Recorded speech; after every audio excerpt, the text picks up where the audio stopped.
இன்னைக்கு நம்மளுடைய கிளாஸ்ல வந்து பாத்தீங்கன்னா BEd second year 4th semester அதுல வந்து பாத்தீங்கன்னா நாலேஜ் அண்ட் கரிக்குலம் இந்த சப்ஜெக்ட்ல ஒவ்வொரு யூனிட்டுக்கும் இம்பார்ட்டன்ட் 10 மார்க் கொஸ்டினும் அதுக்கு கீழே என்னென்ன தலைப்புகள் வரும் சொல்லி தான் பார்த்துட்டு இருக்கோம். இந்த சப்ஜெக்ட்ல ஃபர்ஸ்ட் 3 யூனிட்டுக்கான இம்பார்ட்டன்ட் 10 மார்க் கொஸ்டினும் அதுக்கு கீழே என்னென்ன தலைப்புகள் வரும் சொல்லி தான் பார்த்தாச்சு. ஸோ இன்னைக்கு வந்து பாத்தீங்கன்னா பேலன்ஸ் இருக்க 2 யூனிட்டுக்கு அதாவது யூனிட் 4 and 5 இந்த 2 யூனிட்டுக்கான இம்பார்ட்டன்ட் 10 மார்க் கொஸ்டினும் அதுக்கு கீழே என்னென்ன தலைப்புகள் வரும் சொல்லி தான் நம்ம இன்னைக்கு பார்க்க போறோம். சரிங்களா? இப்போ பாத்தீங்கன்னா இந்த அறிவு தொகுப்பும் கலைத்திட்டமும் இதுல வந்து ஆல்ரெடி யூனிட் 1 அடுத்து யூனிட் 2 யூனிட் 3 யூனிட் 2 பார்த்தாச்சு. அடுத்து யூனிட் 3 வரையும் பார்த்தாச்சு. இப்போ நம்ம பார்க்க போறது யூனிட் 4 தான் பார்க்க போறோம். சரிங்களா? இப்போ யூனிட் 4 வந்து பாத்தீங்கன்னா கலைத்திட்ட வளர்ச்சி மற்றும் செயலாக்கம். இந்த யூனிட் 4 பொறுத்தளவுக்கு பாத்தீங்கன்னா 2 முக்கியமான 10 மார்க் கொஸ்டின் இருக்கு. இந்த 2 கொஸ்டினும் ஆல்ரெடி நான் கிளாஸ் எடுத்துட்டேன். கிளாஸை கவனிச்சுட்டு நான் அனுப்புற நோட்ஸ் எடுத்து படிச்சீங்கன்னா உங்களுக்கு ரொம்ப ரொம்ப ஈஸியா இருக்கும். சரிங்களா? இப்போ பழைய கிளாஸ்ல நீங்க வந்து நம்மளுடைய சேனல் போய் பிளேலிஸ்ட்ல பாத்தீங்கன்னா எல்லாமே நான் ஃபோல்டர் வைஸா கொடுத்துருப்பேன். அதில் நீங்க பாத்தீங்கன்னா நான் இது வரைக்கும் அப்லோட் பண்ண எல்லா கிளாஸும் அதுல இருக்கும். சரிங்களா?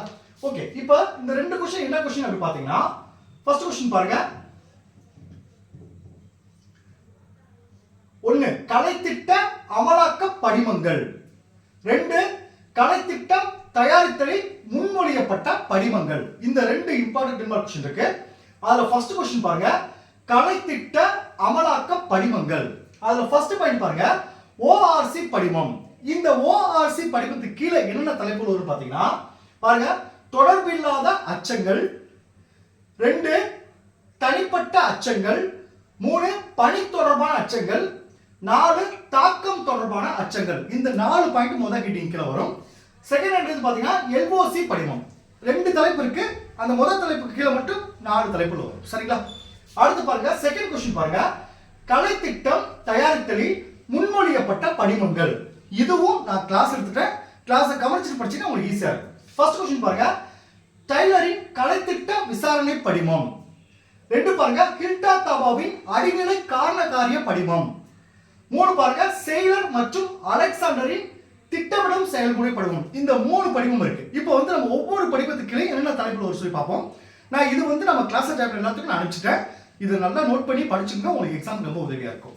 பாருங்க, ஃபர்ஸ்ட் டைலரின் கலைத்திட்ட விசாரணை படிமத்துல ஒரு 4 தலைப்பு இருக்கு. 1 பள்ளியின் நோக்கங்கள், 2 நோக்கங்களோடு தொடர்புடைய கல்வி அனுபவங்கள், 3 கல்வி அனுபவங்களை முறைப்படுத்தி வழங்கல், 4 வந்து பாத்தீங்கன்னா மதிப்பீடு செய்தல்.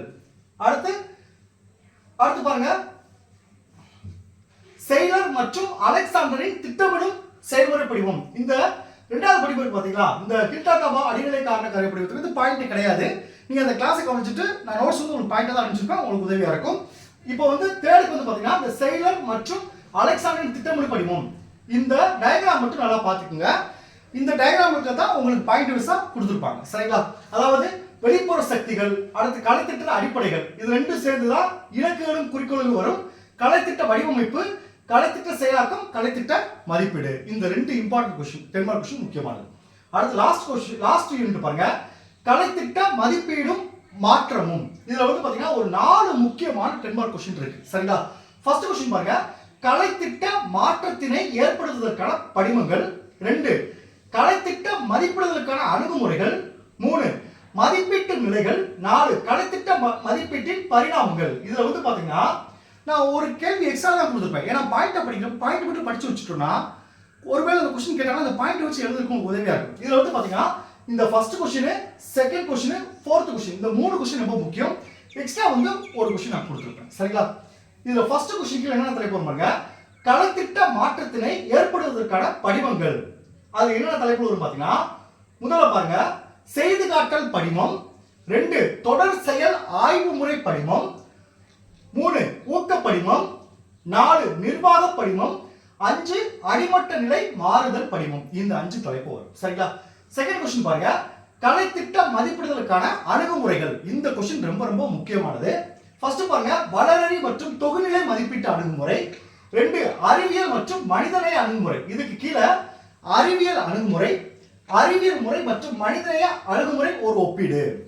தேர்ட் क्वेश्चन பாருங்க, உள்ளுறை அணுகுமுறை, 4 வந்து பாருங்க விளைவுசார் அணுகுமுறை. இந்த 4 தலைப்பு வரும். மூணாவது கேள்வி பாருங்க, மதிப்பீட்டு நிலைகள் ஒரு 5 நிலைகள் இருக்கு. ஒன்னு சூழ்நிலை பகுப்பாய்வு, ஒண்ணுல வந்து பாத்தீங்கன்னா திட்டமிடும் நிலை. இந்த திட்டமிடும் நிலை கீழே ஒரு 5 பாயிண்ட் இருக்கு. ஒன்னு சூழ்நிலை பகுப்பாய்வு, 2 குறிக்கோள்களை குறிப்பிடுதல், 3 முன் தேவைகளை குறிப்பிடுதல், 4 அனைத்து கருவிகளை தேர்வு செய்தல், 5 வழிமுறை வகுத்தல். இந்த 5 தலைப்பு வரும். செகண்ட் பாருங்க, செயல்பாட்டு நிலை, 3 வந்து விளைபயன் நிலை. இந்த 3 நிலைகள் இருக்கு. அதுல வந்து பாத்தீங்கன்னா ஃபர்ஸ்ட் இதுல மட்டும் தான் இந்த 5 தலைப்புகள் வரும். சரிங்களா? சோ செகண்ட் வந்து பாத்தீங்கன்னா செயல்பாட்டு நிலை, 3 விளைபயன் நிலை. சரிங்களா? அடுத்த கேள்வி பாருங்க, கலைத்திட்ட மதிப்பீட்டின் பரிமாணங்கள். இந்த டயகிராம் பாத்துங்க. இந்த டயகிராம் வரதா பாயிண்டா வரும். என்னென்ன வரும் பாருங்க. ஒன்னு பாருங்க பின்னணி சூழ்நிலை மதிப்பீடு, 2 உள்ளீட்டு மதிப்பீடு, 3 செயல்முறை மதிப்பீடு, 4 விளைபயன் மதிப்பீடு. சரிங்களா? சோ இன்னைக்கோட நமக்கு வந்து நாலேஜ் அண்ட் கரிக்குலம் 5 யூனிட்டுக்கான இம்பார்ட்டன்ட் 10 மார்க் क्वेश्चन தலைப்பு முடிஞ்சு. அடுத்த கிளாஸ்ல கிரியேட்டிங் அன் இன்க்ளூசிவ் ஸ்கூல், அனைவருக்குமான பள்ளியை உருவாக்குதல், அதை அடுத்த கிளாஸ்ல நான் இம்பார்ட்டன்ட் क्वेश्चन கொடுத்துறேன். சரிங்களா? Okay, thanks students. நான் மோஸ்ட்லி இன்னொரு 3 or 4 டேஸ்ல எல்லா சப்ஜெக்ட் நான் முடிச்சிடுறேன். தேங்க்யூ.